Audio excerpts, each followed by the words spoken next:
Try this again. I've recorded this probably 10 times now. It's so strange being in front of the camera. I would probably do much better in person, actually. I keep fumbling over myself. Alright, I'm gonna jump right into it. I did my project on inclusion. And I'm gonna try to show you the slides as I go, and hopefully this will help me out. I'll go ahead and show you the cover. I thought the cover was very fitting since a lot of figure pieces there, different colors and shapes. Here we go. Alright, first of all, what is inclusion? Inclusion intends to place special ed students within a regular classroom. Placing these students alongside their non-disabled peers allows them the chance at a regular classroom experience. I'll go ahead and show you the slides here.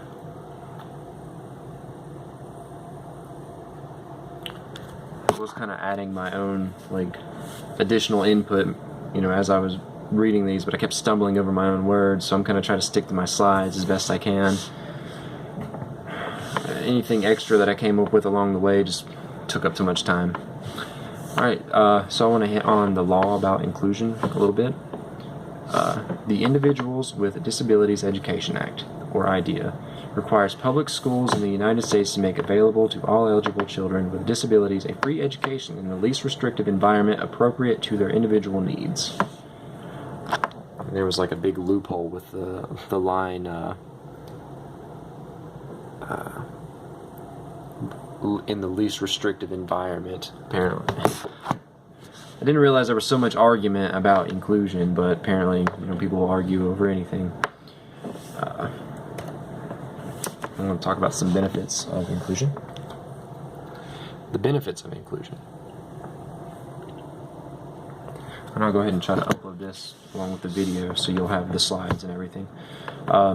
Children who are in special ed who have been included into regular educational classrooms will have a much easier time integrating into real-world environments outside of the school system.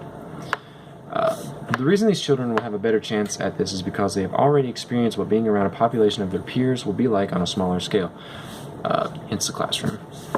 Inclusion can also benefit the teacher as well. It challenges the teacher to create a learning atmosphere that caters to the individual educational needs of each child. Share it one more time there.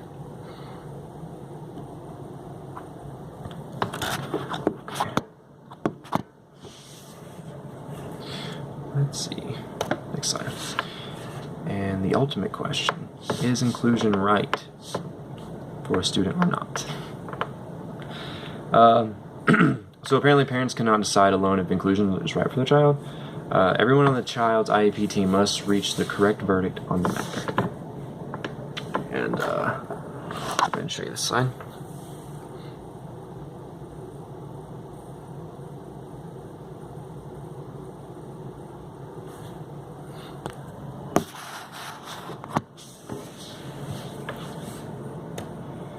And we'll get down to additional responsibilities of the teacher.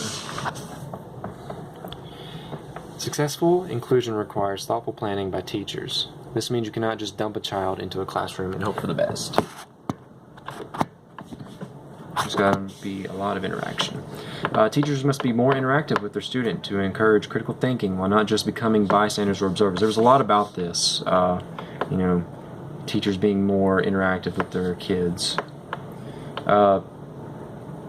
Teachers must provide a highly engaging learning environment. They must also create a learning environment that includes a range of materials and activities where all children can be challenged according to their current capacities, strength, and interests. Interest was a key on a lot of this. I noticed a lot of, the more I read about special ed kids, it kept talking about using their fixations to help them learn, and really you could probably apply that to anybody, really. The more you apply something that I'm interested in to whatever we're learning about, I'm going to be on that.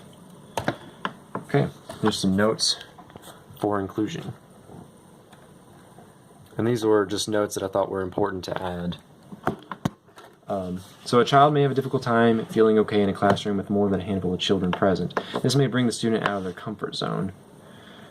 So a prime example of that is my wife actually had a student who could not come into a classroom with too many children or even like too many decorations on the walls.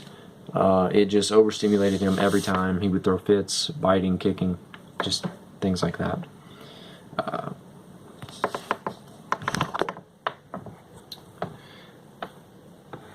So therefore, including special ed children into regular classes must be carefully planned, or you may risk an overstimulation outcome.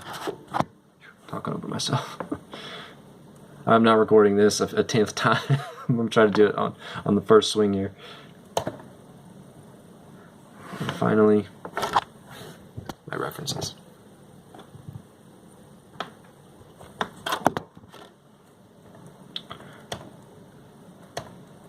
Actually, I'd like to hit back on my notes for inclusion just a little bit more, because there's something important.